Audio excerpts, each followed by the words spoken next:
Hi, I'm Glenn Whipp with the Los Angeles Times. Brockmire on IFC, one of the funniest new shows this television season.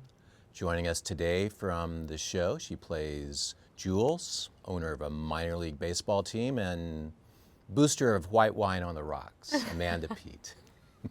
Welcome. Thank you. Is the white wine on the rocks, was that written in the script or is that a contribution from you? No, she drinks, maybe it was, he had her drinking that in the beginning and then we just decided that it should just, It's like a fixture now. yeah, it should just be Yeah. in every scene or as many as possible when I'm not on the field. But Yeah. I mean, anytime she's in the bar or maybe at Yeah. home or whatever, there does seem to be a glass. yeah. Yeah, yeah, And I'm a white wine drinker, so I was delighted. yeah. And the rocks, is that I like my wine with a couple, it has to be either very, very cold or a couple of ice cubes. okay. Yeah. How did you, I mean, this show, Hank's been kind of shepherding it for a while. Yeah. How did you become involved in it?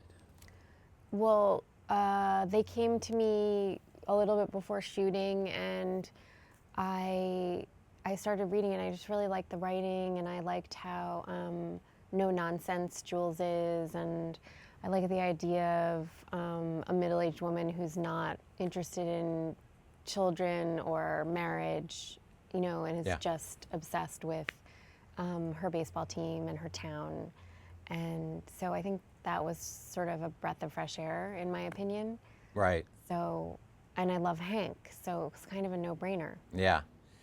When you say she's not interested in children, I mean, the series it looked like it was throwing us, I was going to say a curveball, but that's kind of, pardon the pun. I like it. It was throwing us, because one episode, I think it was episode 5, ends with I'm pregnant. Yeah. It's like, oh, so they're going that way with this show, and then it sets up this great episode 6, which is really kind of a almost subversive, really funny, dark look at reproductive rights. There's a lot of great writing in there. Yeah, I think Joel wrote it with a friend of his, and I really liked that episode. I thought it was,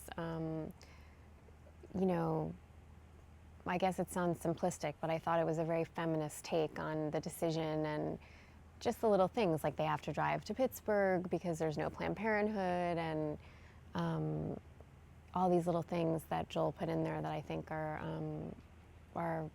subliminally Yeah.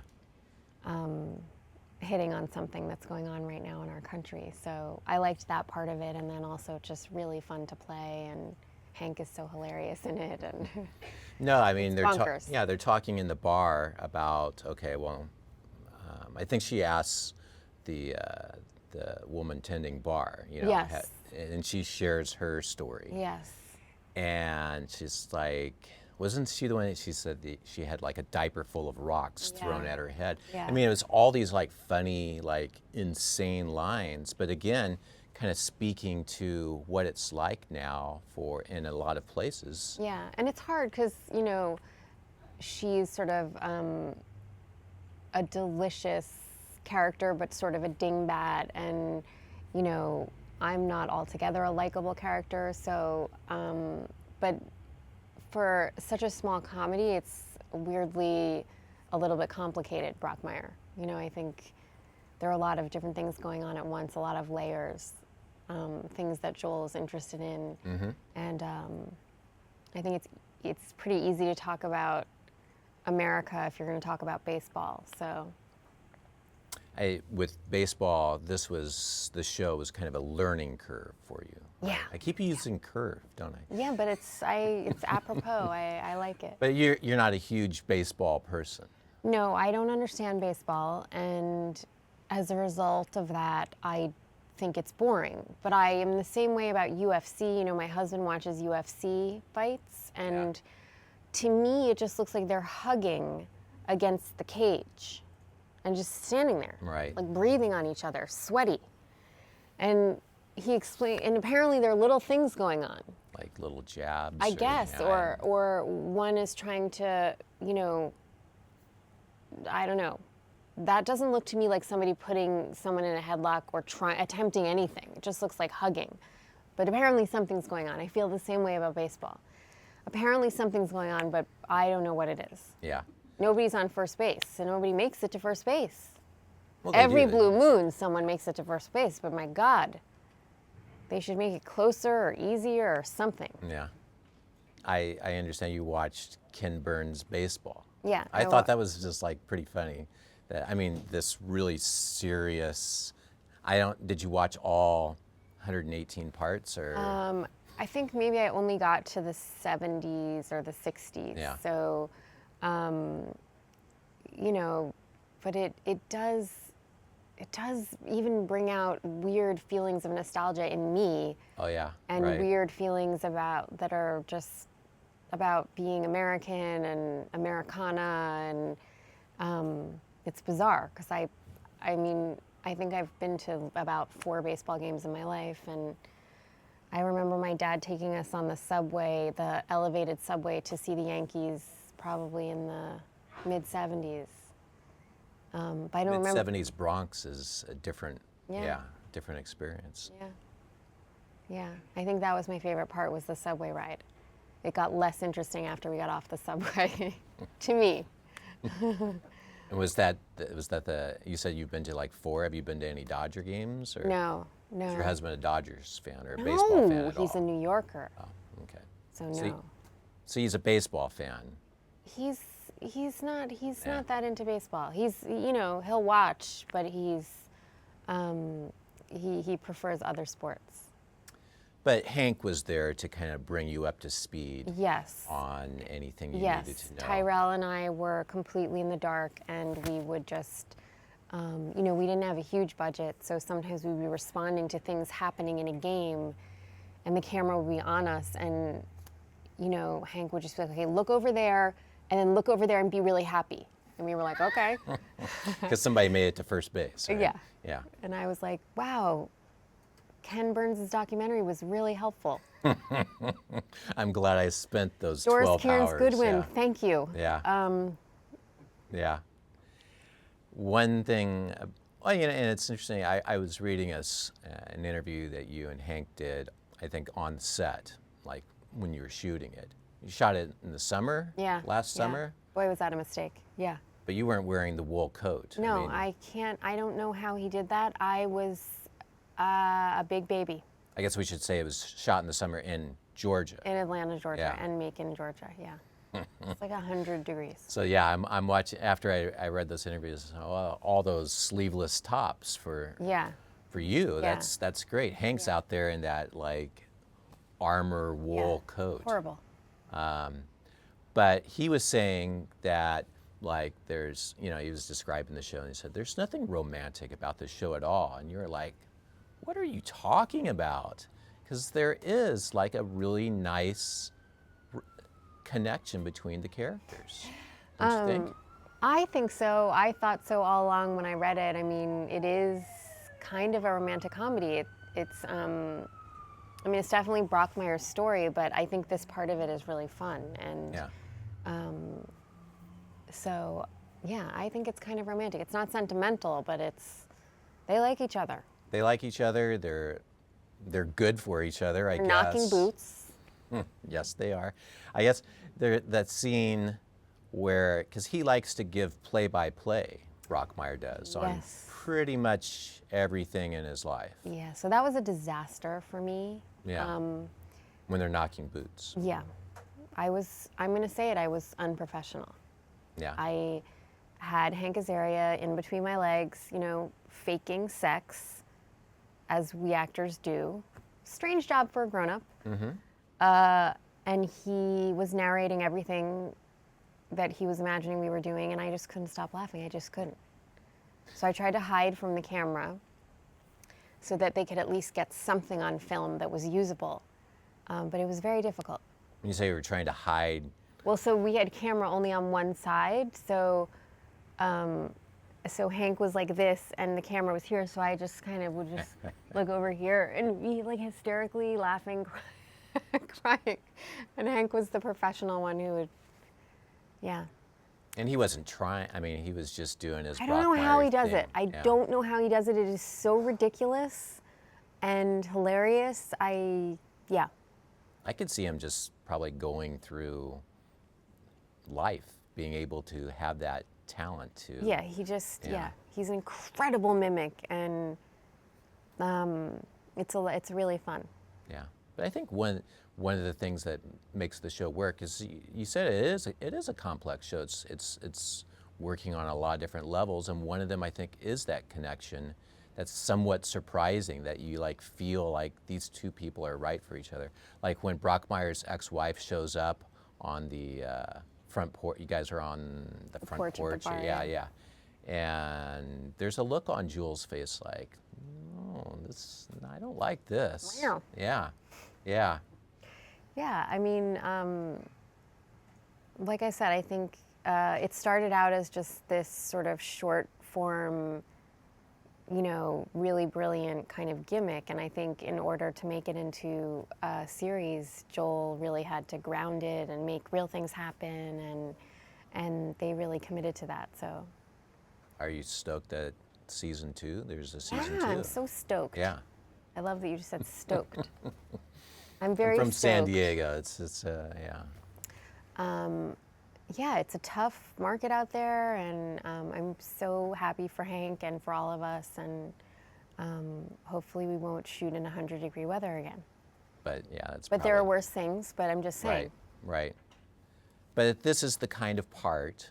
I read a quote from you saying that at this point in your career, the thought is, well, what's my thinking going to be when the alarm goes off at 4:45? Right. Yeah. Yeah, so I've been around a long time, and I think there was a period in my career, and probably maybe with most people, where you're thinking about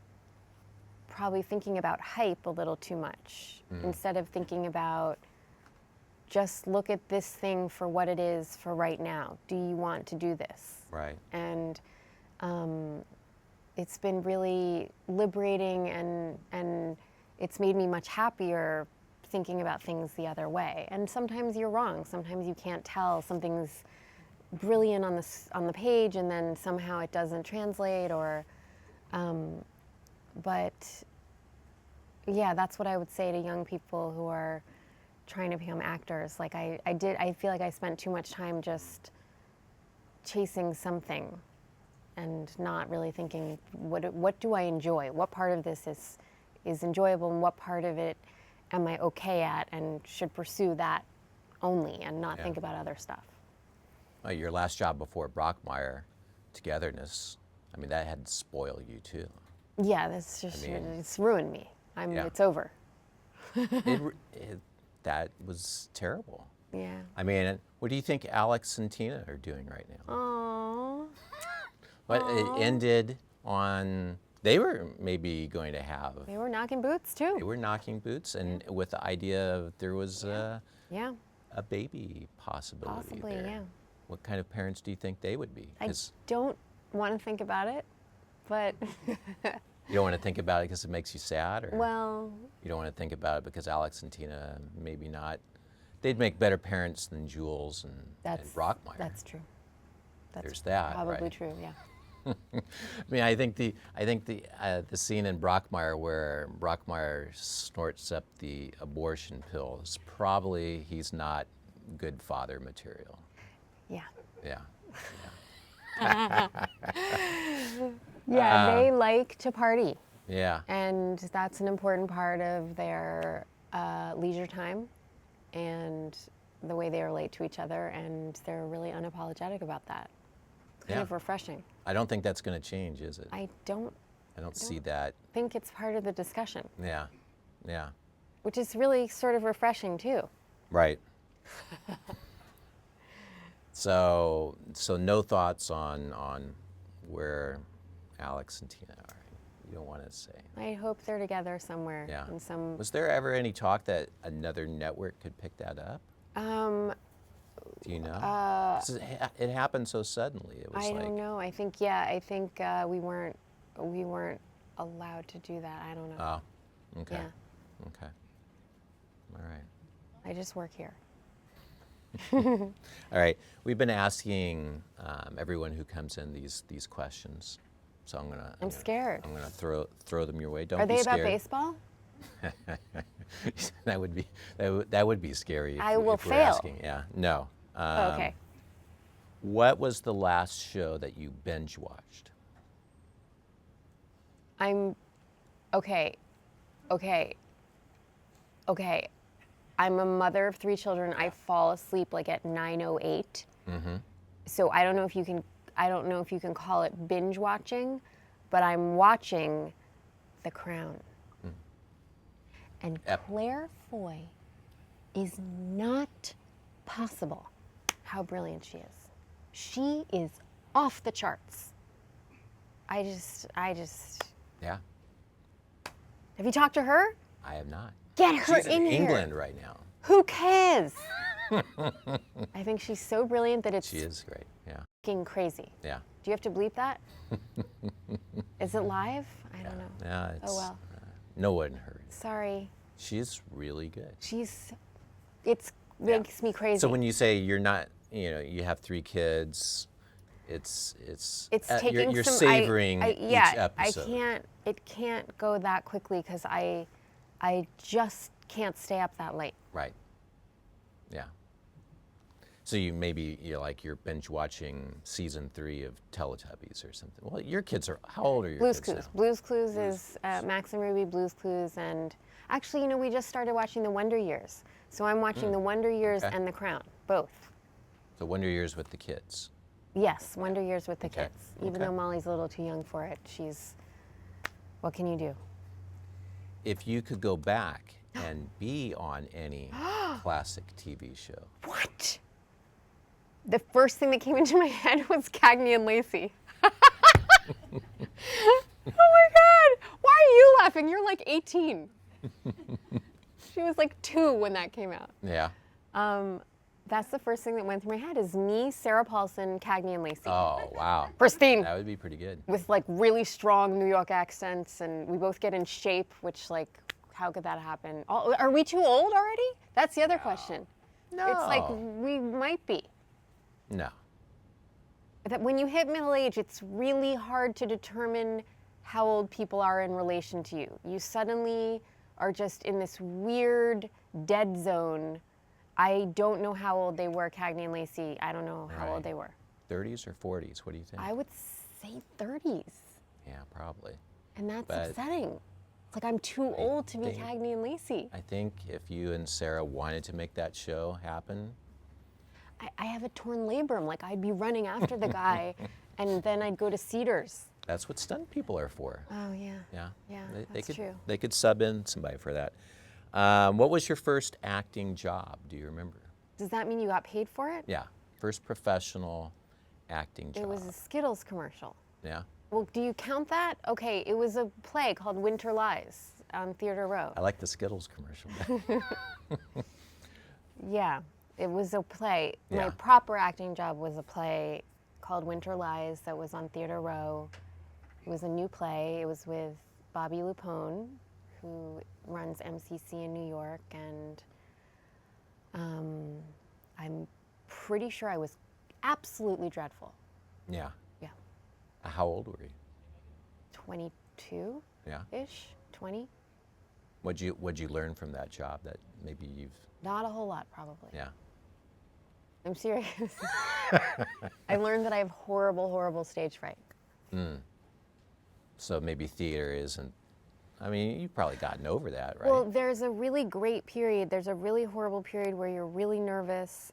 I am, to the point where it's paralyzing. And then you open and you get over that whole thing. And then there's a wonderful period right before you get really bored where it's just exquisite. But it's sandwiched in between 2 horrible periods. Okay. But it's kind of worth it. It's worth it for that. For that. Yeah. That's why you do it, is for that in-between moment where you're not bored yet, but you're much braver than you were, and you're much more able to be immersed and be in the moment and not try to orchestrate everything every night and being basically a blackout state, which I am in the beginning. I'm on stage, I'm on stage, I'm on stage. I don't know, do I know my lines? Do I know my lines? I mean, just ridiculous, horrible. Well, after this last episode of Brockmire, I'm really interested to see where the final 2 episodes go. Because it's like, the last one was the best. Your timing coming in here was great because I really good. thought that episode 6 with the pregnancy, It's really pretty amazing. bonkers. Yeah. So congratulations Thank on you so finding much. something really cool. Oh, thank you. And thanks for coming in. Thanks for having me. And for more of these Emmy conversations, please go to latimes.com. Thanks for Oh, this watching. was an Emmy conversation? Oh, sure. Fabulous. Take care.